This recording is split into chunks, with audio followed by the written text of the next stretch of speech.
મિત્રો મરવાના તો ઘણા બધા રસ્તા છે, પણ જન્મ માટેનો એક જ રસ્તો છે માતા પિતા.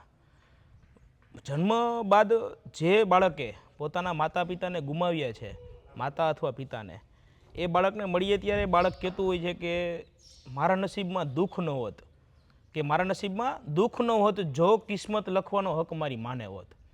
બરોબર છે? શું કહું કાકા? બરોબર વાત છે, બરોબર, 100%ની વાત છે. એવા બાળકોને તમે જે અહીંયા ઉછેર કરો છો, હાજી, મતલબ કેટલા વર્ષના બાળકો હશે અંદાજે તમારી પાસે?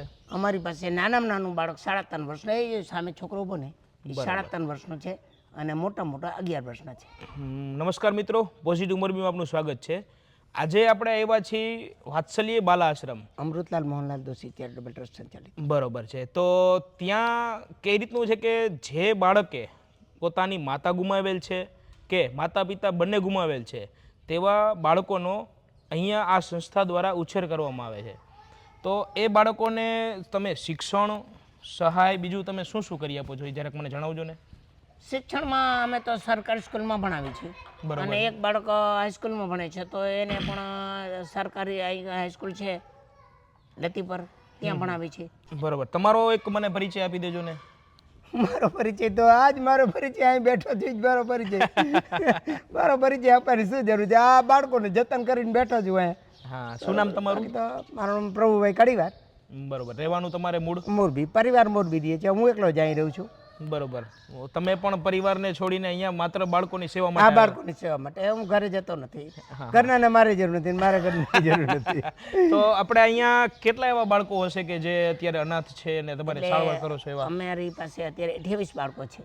28 બાળકો છે. તો આ બાળકો આ આશ્રમનો સંપર્ક કેવી રીતે કરે છે? કે એના સગાવાલા કોઈ મૂકી જાય છે કે તમને ફોન કરે, તમે તેડવા જાઓ છો, કેવી રીતે? ના, અમે કોઈને તેડવા નથી જતા.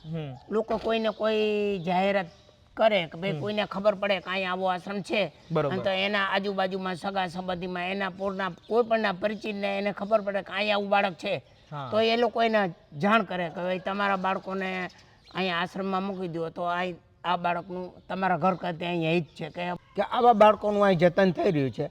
આવી લોકોને માહિતી મળે અને એ બીજાને આપે. આવા બાળકો જ્યાં હોય ત્યાં એના કાકા મામા હોય, અથવા તો જે બાળકને માં નથી, બાપ છે, તો એને જાણ કરે કે આવો આશ્રમ અહીં છે, આ તમને બાળકને અહીં મૂકી આવો, એટલે આ બાળક અહીં આવે. આ બધા છોકરાઓ છે તો એ બધાને રહેવા, ખાવા, પીવાનો આ બધાનો ખર્ચ જે થતો હોય છે, તો એ અત્યારે તમારી સંસ્થા કેવી રીતે પૂરી પાડે છે? સંસ્થા સાહેબ અમારે જરૂર તે જાજુ આવી જાય છે. અમે એવું વિચાર્યું હતું કે મેં આ પુસ્તક લખ્યું, તો એ પુસ્તકના 12 લાખના અમારી પાસે દાતાઓ હતા. 12 લાખ રૂપિયાના ખર્ચે આ પુસ્તક છાપવાનું. 12 લાખ રૂપિયાના પુસ્તકો અમારી પાસે પડ્યા હતા. બરોબર. તો કીધું આપણે પુસ્તકનું વેચાણ કરશું, અને પુસ્તકનું વેચાણ કરતા જે કંઈ રકમ આવે, બરોબર, એમાંથી આપણે આ બાળકનું આશ્રમનું સંચાલન કરશું. આવો અમારો વિચાર હતો, આવો અમારી કલ્પના હતી.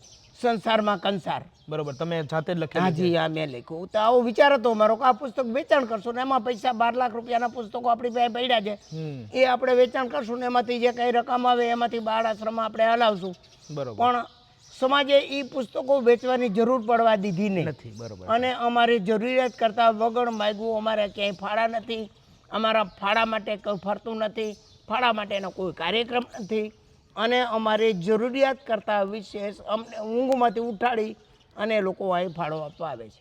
બરોબર. એટલે અમારી જરૂરિયાતથી જાજુ લોકોમાંથી ધન આવી જાય છે. સમજી ગયા. એટલે સમાજનું કામ છે, એટલે સમાજના લોકો જ એનો ખર્ચ ઉઠાડી દે. બરોબર.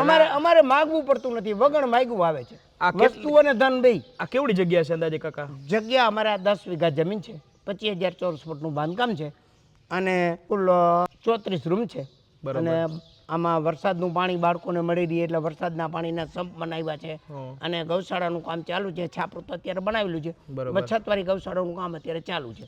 બાળકોને તાજું દૂધ, દહીં, ઘી મળે એ હેતુથી ગૌશાળા પણ બનાવવાની છે. કારણ કે બાળકોને સારો ખોરાક, તાજું દૂધ વસ્તુ એવી છે કે તાજું ને સ્વચ્છ ને ચોખ્ખું એ મળવું અઘરું છે. એટલે અમે અહીંયા જ આપણે ગાયનું તાજું દોયેલું દૂધ મળે એ વધારે સારું. એટલે સવારે બધા બાળકો સ્કૂલે જતા હોય, હા, તો સવારે બધાને વહેલા ઉઠાડવા, બધાને તૈયાર કરવા, આ બધી જવાબદારી તમે અલગ અલગ વ્યક્તિને ના, અમુક બાળકો મેરેજ ઉઠી જાય છે. બરોબર. અમુક સાવ નાના બાળકો છે એને ઉઠાડવા પડે તો હું જ ઉઠાડી દઉં.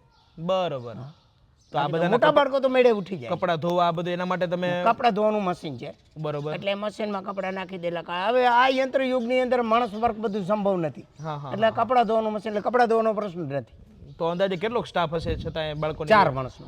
4 માણસો છે. અત્યારે શું છે કે ઘરે એક બાળક હોય કે 2 બાળક હોય તો ઘરનાથી સચવાતું નથી. હા હા. કે પોતાનું ખુદનું બાળક છે, 2 બાળક છે, જો પોતે સાચવી નથી શકતા, અને તમે જે 28 બાળકોને સાચવો છો, ખરેખર ધન્યવાદને પાત્ર છે. બાળકો તોફાન કરે, પડે આખરે, આ બધું કરે. બાળકો ન કરવાનું બધું કરે, બાળકો અજ્ઞાન છે. એટલે જ બાળકો છે ને એ. ઘણી વખત મને આ બાળકો આવી ચેષ્ટાથી મને આમ કંઈક ગુસ્સો આવી જાય તો હું એમ વિચારું હું આના જેવડો હતો તે શું કરતો. હા બરોબર. હું આના જેવડો હતો તે શું કરતો, આ વિચાર મને આવે ને મારા ભૂતકાળ યાદ કરું ને એટલે પછી ગુસ્સો મને ન, બાળક પર ગુસ્સો આવેલો શાંત થઈ જાય કે બાળક એ બાળક છે, બાળક અજ્ઞાન છે, બાળક બધું કરવાના. અને બાળક પડે આકરે બધું થાય, બાજે, બીમાર પડે તો એને હોસ્પિટલની વ્યવસ્થા બધું તમે કેવી રીતે પૂરી પાડો છો? બાળક કોઈ પણ અમે જો થર્મોમીટર રાખ્યું છે, તાવ હોય તો પહેલા જ અમે તાવ માપી લઈએ. બરોબર. બાળકને વધુ પડતો તાવ ન આવી જાય એના માટેની આપણે કાળજી રાખવી જોઈએ. અથવા તો તાવ કે કાંઈ પણ આવે તો અમારા એ લતીપર પીપળિયા સાહેબ જે હિતેશ પીપળિયા, બરોબર, એ હિતેશ પીપળિયા સાહેબ એમ કીધું છે કોઈ પણ સારવાર અમને વિના મૂલ્યે અહીંયા ફ્રી મળે છે. અમારે દવાના પૈસા નહીં દેવાના, અને ગમે તેટલા કેસ અહીંયા પેન્ડિંગ હોય ને તો અમારે તરત જ અમને લઈ જઈએ પહેલા. સમજી. એટલે પીપળિયા સાહેબની ડૉક્ટરની અમને એવી સેવા મળે છે. ના બરોબર. એટલે અમને દરેક પ્રકારની સેવા અમને મળે છે. એક કાંઈ કીર્તિભાઈ કરીને માણસ છે પીઠળમાં, તો એ અમને સામેથી કહેવા આવ્યા કે બધા બાળકોનો હું વાળ કાપી જઈશ. બરોબર. એટલે દર મહિને અમારે બાળકોનો વાળ કાપાવું ને તો મારે 3000 રૂપિયા જોઈએ. હા હા હા હા. તો દર મહિને આવીને બાળ કાપી જાય. એટલે સેવાનું દરેક કાર્ય છે. પ્રકારની સેવા લોકો અહીંયા કરવા આવે છે. હું તો અહીં બેઠો બેઠો સંચાલન કરું છું. મને સમાજનું પુષ્કળ સહકાર અને લોક સમર્થન છે. બરોબર. અને મેં તમને પહેલા જ કહ્યું લોક સમર્થન હોય તો જ સાહેબ હતા નકર, અને લોક સમર્થન નડવું ઈશ્વરની કૃપા પાત્ર છે. આપણે મહાન નથી, આપણી જાતને કોઈ મહાન ગણવી નહીં. ના ના ના. ઈશ્વરની કૃપા પાત્ર વસ્તુ છે. ઈશ્વરની કૃપા ઉતરે એટલે બધું થાય. એટલે જ ને આ સારા કામ કરો છો, પણ સામે એ માણસને સારા કામમાં સહભાગી થવાનો મોકો એ ઈશ્વર થકી જ મળે છે. હા હા બરોબર. ઈશ્વર વિચાર આપણો પણ ઈશ્વર છે ને. આપણે કોઈ પાસે મદદ માંગવા જઈએ અને મદદ મળે એના કરતા જે ઈશ્વર થકી મદદ મળે છે આપણને, અને આપણને વિચાર આપનાર પણ ઈશ્વર છે. ના ખૂબ સરસ રમણીય જગ્યા છે. બીજું કોઈ તમે તમારા થકી કઈ કેવું હોય મોરબીની જનતા માટે તો કઈ સંદેશ હોય? મોરબીની જનતા માટે મેં તમને કીધું ને એમાં બધું ગોર અંધારે ગયરું લાગશે.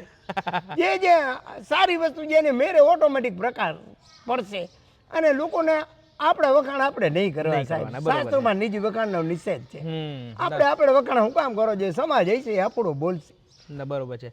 તો મોરબીની જનતાને, જામનગરની કે રાજકોટની જનતાને એક આ જગ્યા પર આવો, અહીંનું વાતાવરણ જુઓ, દાદાને મળો, દાદાની મુલાકાત કરો, અને જે રમણીય વાતાવરણ છે એ નિહાળો.